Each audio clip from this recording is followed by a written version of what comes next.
So, as of recently, I've gotten quite a few questions about why I do this big sweeping motions with a dagger, and especially I think this has come because I've posted quite a few solo drills.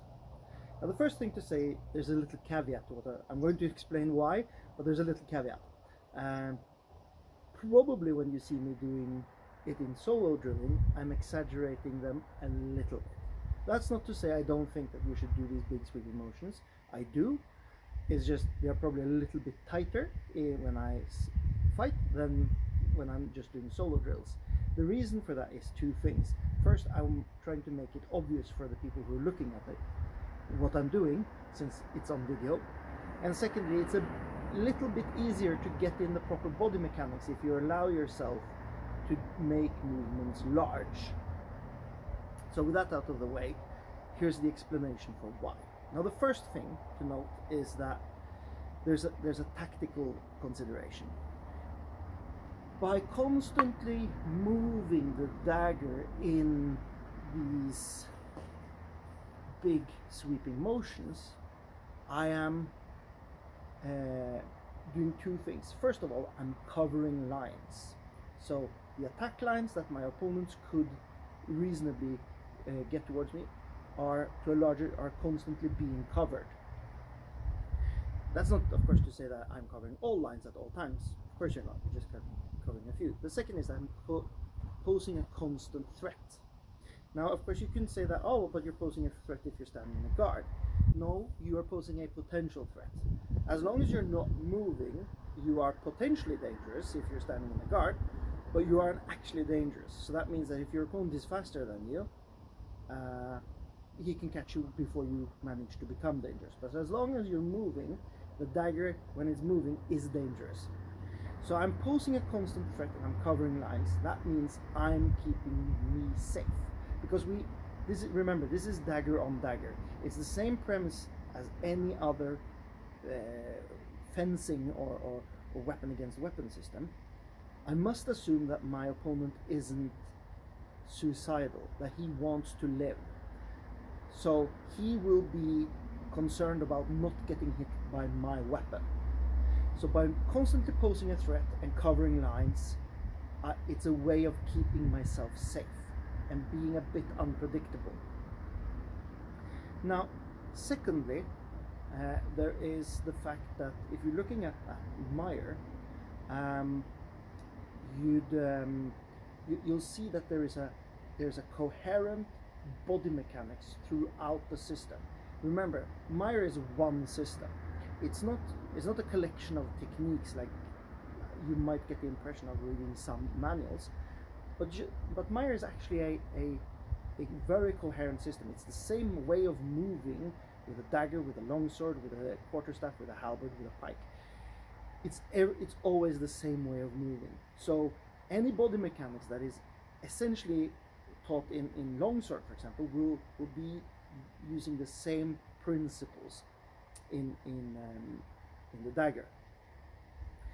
There's also another factor. When I'm solo drilling, by the way, some people have asked, like, why aren't you doing like this? Because that's how you'd be attacking. Like if you were to encounter flesh, you would of course be stuck and then have to go out again, because you can't really expect to tear through. Like with a sword, you could potentially, even if you're cutting, you could draw it in and cut through the opponent, whereas this isn't really possible with a dagger. That's again a feature in part of the solo drill, because I want it to flow. It is the same thing with a sword, because even if you can to a certain degree pull it through with a sword, you can't expect to go all the way through a person. So probably it would change a little bit, but for the sake of the drill, you're making a flow. And secondly, it's that technically you'll be spending a lot more time not hitting your opponent than actually hitting your opponent. So all these flowing motions, they're keeping me safe, and that's actually without hitting my opponent. Now there's a second factor, because Meyer says that you're, unlike I get the impression of with some other sources. Now don't arrest me on this, because my impressions might be wrong, but in Meyer, you're not going straight in to attack the body. You want to take care of the opponent's weapon first, because again, you aren't suicidal. You're not just trying to stab your opponent in the chest. You want to actually not be stabbed by his weapon. That means these motions, they turn into hooks, because if I encounter my opponent's weapon, this will turn into a hook, which will take care of my opponent's weapon, or allow me to use my left hand, so that I can stay safe while attacking him. That's the whole point of having a martial art. Otherwise, we can just give each other daggers and go at it. But if it's supposed to be a system, a martial art, you have to try to keep yourself safe, and we have to assume that our opponent has some sort of will to live and not be completely suicidal. So these are some of the reasons. Now, the exact reasons that I choose the way I attack and the way I move, I'll try to explain in detail, because when you're interpreting manuals, things are of course not always blatantly obvious. And in Meyer, the daggers, there's actually not really, Meyer isn't terribly clear about how he wants you to attack. So you have to kind of follow the breadcrumbs around and connect the dots. So basically what we do, we have the body mechanics, and we have these concerns that I described earlier, which are also covered, by the way, in his other weapons. This isn't something that comes out of just me popping out in my brain. These are actually things that are described in his manual, just in other weapons. So the second thing you want to do is once you have the body mechanics and the ideas of keeping yourself safe, and you also want to take care of the opponent's weapon with hooking. All right. So the next thing we're going to look at is what angles of attack do we have? Well, Meyer actually describes this in the longsword pretty obviously. It's a bit funny. He starts with actually not teaching you the classical Meisterhau. He says in the longsword he has an Oberhau, he has a Zornhau, he has an Unterhau, and he has what he calls a Mittelhau, which is essentially a horizontal cut. These are the ones he starts teaching in longsword. So this is interesting, because these are the basic angles that we got. You got attacks from above, you got attacks horizontally, and you got attacks from below. All right. Now, following this principle and looking at the manual and the defenses that are described, and a few times he actually does tell you how to attack. I've come down with 7 main attacks that I practice.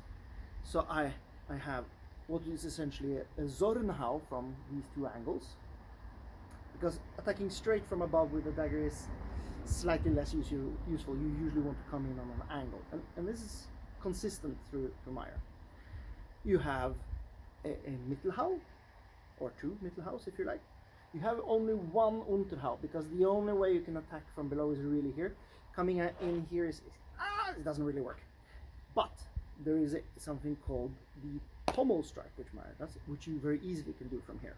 So you got the 2 Oberhaus, the 2 Mittelhaus, the 1 Unterhau, the pommel strike. Now we're up in 6, right? And you got the straight thrust. So these are the basic attacks that I use. Now, so we've got the angles, we got the attacks, we got the body mechanics, and we got these tactical considerations. And what more do we have? Well, we have the quality of the attacks, because it is very obvious when you read Meyer's defenses that he doesn't concern himself with what I call hamster fighting. These where people stand like this and they try to do this. This isn't something Meyer seems to worry about at all. So I'm going to assume that that isn't something that he considered a proper attack, or something he was afraid of. You could argue that this is the case throughout most of the medieval and Renaissance manuals, that these kind of attacks really don't exist.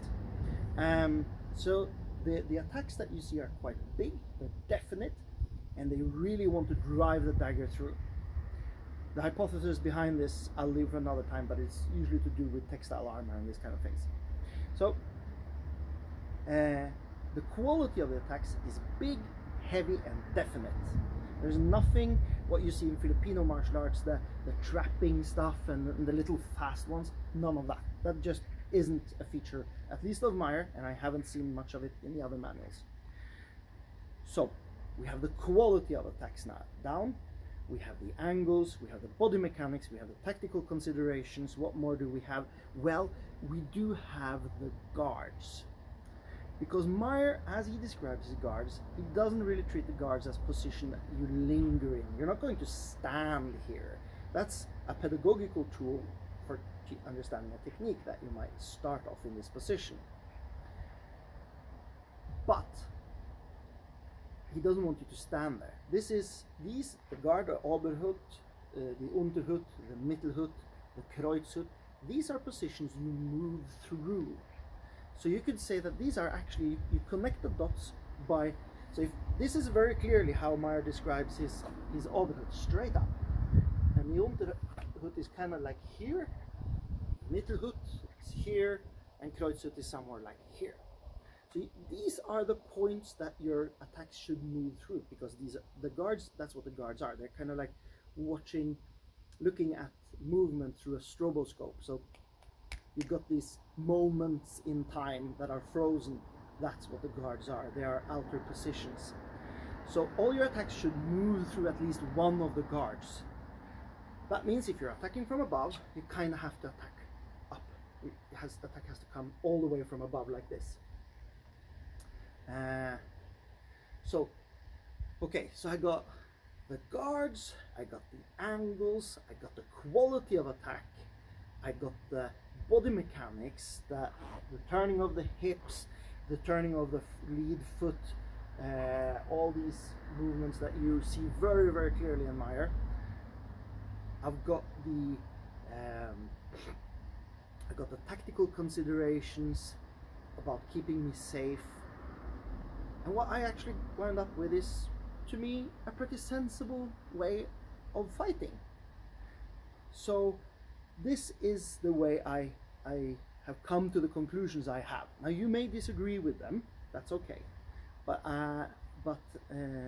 reading Meyer, I think this is a pretty sound argument for doing it, since we don't have the exact descriptions, and any interpretation can be wrong. I mean, of course I can be wrong. But I think my interpretation is pretty sound when it comes to Meyer, and it actually works when you test it in sparring.